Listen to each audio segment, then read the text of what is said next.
Bien, voici un récapitulatif des caractéristiques de l'hyperbole, construite à partir d'une droite qui est la directrice qu'on a installée verticalement, d'un point F qui est le foyer qu'on a installé à droite de la directrice, et d'un nombre E qui est l'excentricité, qui est un nombre strictement plus grand que 1.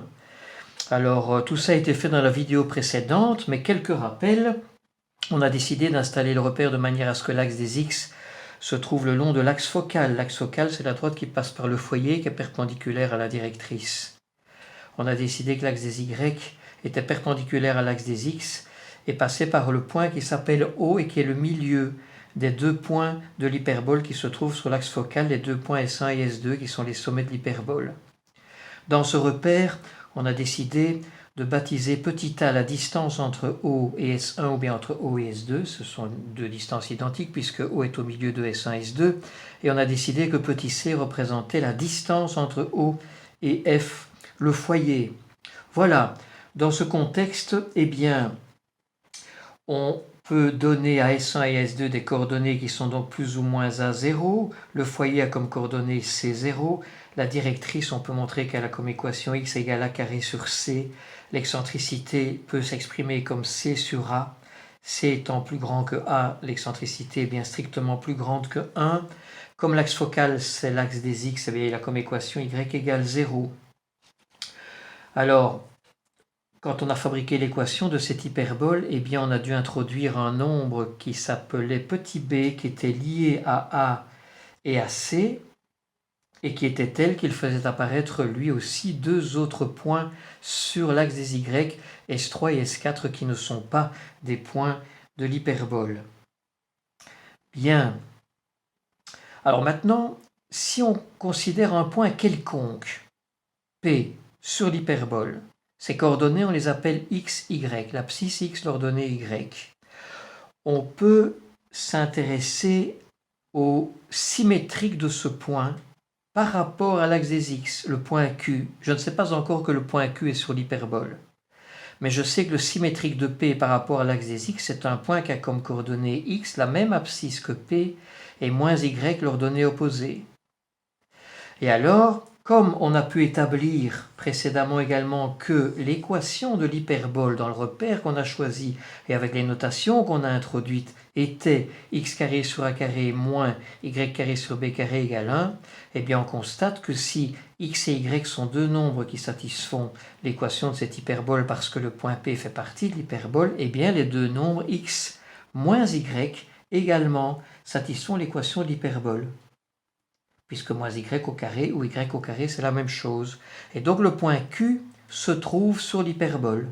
Le symétrique de n'importe quel point de l'hyperbole, le symétrique par rapport à l'axe des x, fait partie de l'hyperbole, et donc l'hyperbole est bien symétrique par rapport à l'axe des x. On peut procéder de la même façon par rapport à l'axe des y. Si je m'intéresse au symétrique de P par rapport à l'axe des y, le point qui est R ici, a priori je ne sais pas encore qu'il est sur l'hyperbole, mais je peux calculer ses coordonnées. Ce point P a forcément la même ordonnée, ce point R a la même ordonnée que P et il a une abscisse opposée. Donc ses coordonnées sont moins xr, qui sont deux nombres qui vérifient l'équation de l'hyperbole aussi. Moins x au carré ou x au carré, c'est la même chose. Et donc le point R symétrique de P se trouve lui aussi sur l'hyperbole, et donc l'hyperbole est symétrique par rapport à l'axe des y. Elle possède donc deux axes de symétrie. Je peux maintenant m'intéresser au symétrique de P par rapport à l'origine du repère. C'est un point qui a comme coordonnée moins x moins y, qui s'appelle T ici. On ne sait pas encore qu'il est sur l'hyperbole, mais comme ces coordonnées, elles aussi, vérifient l'équation d'hyperbole, eh bien ce point est sur l'hyperbole, et donc l'hyperbole est également symétrique par rapport à l'origine du repère. Voilà, c'est de ce fait-là que l'axe focal s'appelle l'axe focal, c'est un axe de symétrie. La droite qui passe par S3, S4, l'axe des Y, c'est aussi un axe de symétrie, mais qui ne passe pas par le foyer. On va l'appeler l'axe non focal. Au niveau vocabulaire, la distance 2A s'appelle l'axe, la valeur de l'axe. 17 par exemple. C'est la distance entre les deux sommets de l'hyperbole S1 et S2.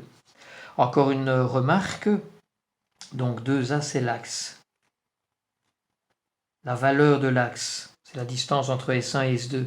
Encore une remarque, La relation qui lie A, B et C montre juste que C est strictement plus grand que A et que B en même temps, mais n'indique rien quant à la relation qu'il y a entre A et B. Donc pour une hyperbole, le fait que A soit plus petit que B ou le contraire, ça ne change rien à tout ce qui a été établi jusqu'à présent. L'équation d'une hyperbole ne permet pas de déterminer lequel des deux entre A et B est le plus petit ou le plus grand. Bien, ce qui reste à faire maintenant, c'est d'examiner de plus près l'allure de cette courbe. C'est une courbe qui a été construite à partir de plusieurs points, mais on ne sait pas très bien ce qui se passe. Est-ce que tout à coup ici la courbe ne va pas chuter, redescendre? Est-ce qu'elle ne va pas se mettre à onduler? Et donc on va essayer d'examiner, d'étudier cette courbe grâce aux techniques d'analyse. Alors la première chose que l'on constate évidemment, c'est que la courbe entière de l'hyperbole n'est pas le graphe d'une fonction. L'équation qui est ici n'est pas l'expression analytique d'une fonction. Par contre, si on isole y, ce qu'il y a moyen de faire ici, on peut commencer par isoler le terme en y carré. On fait passer de l'autre côté y carré sur b, puis on rapatrie le b de nouveau de l'autre côté. Peut-être qu'on réduit au même dénominateur et qu'on met a carré hors de la parenthèse et on obtient y carré égale b carré sur a carré fois x carré moins a carré, ce qui permet, puisque a et b sont tous les deux strictement positifs, d'écrire que y en fonction de x, d'un x donné, peut prendre deux valeurs, ou bien plus ou bien moins b sur a racine carrée de x carré moins a carré.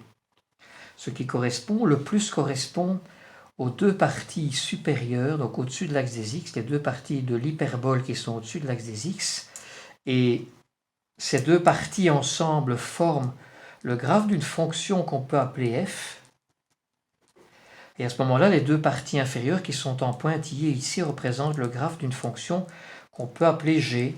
Comme l'hyperbole est symétrique par rapport à l'axe des x, il suffit d'étudier la partie supérieure pour obtenir automatiquement les caractéristiques de la partie inférieure. Et comme l'hyperbole est aussi symétrique par rapport à l'axe des y, on pourrait même se permettre de n'étudier que la partie supérieure droite, par exemple.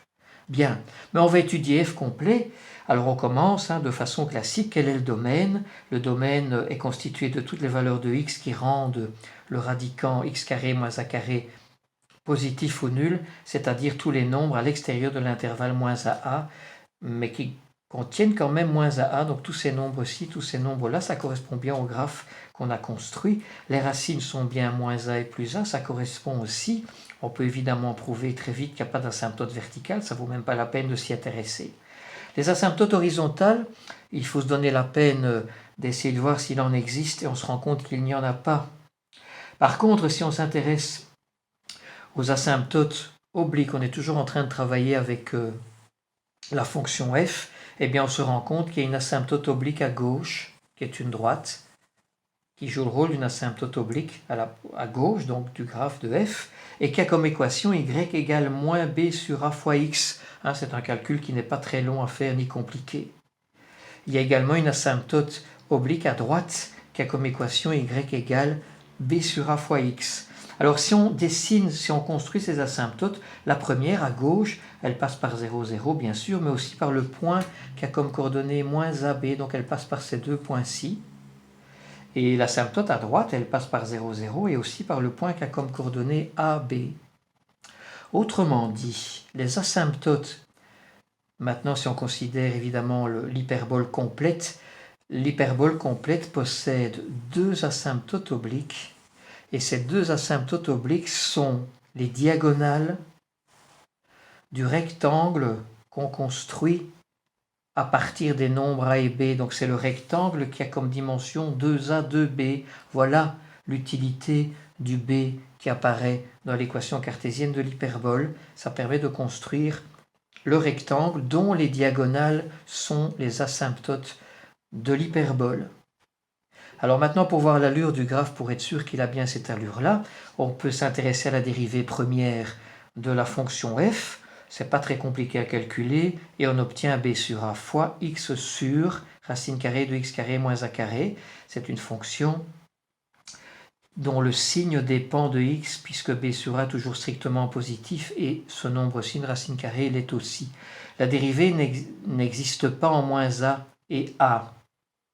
Alors le signe de la dérivée, à gauche de moins a négatif, ce qui indique bien une fonction qui décroît, c'est bien ce qu'on a observé, et à droite de a positif, qui indique une fonction qui croît. Il n'y a rien entre moins a et a. Et alors si on s'intéresse à la dérivée en moins a et a, on peut se rendre compte que c'est une dérivée qui tend vers un infini. Autrement dit, la tangente ici au point qui a comme abscissa, c'est-à-dire la racine ici de l'hyperbole, eh bien c'est une tangente verticale. Donc non seulement, et qui sont donc deux côtés du fameux rectangle, et donc non seulement le rectangle a des diagonales qui sont les asymptotes, mais en plus le côté gauche et le côté droit du rectangle sont des tangentes verticales, et donc l'hyperbole colle à ces tangentes, donc il n'y a pas de pointe ici, colle à ces tangentes au voisinage du point S1 et du point S2. Voilà, si on s'intéresse maintenant à la concavité, eh bien la dérivée seconde, après calcul, nous donne l'expression qui est là, qui est toujours strictement négative, puisque tout le reste, quand ça existe, est strictement positif.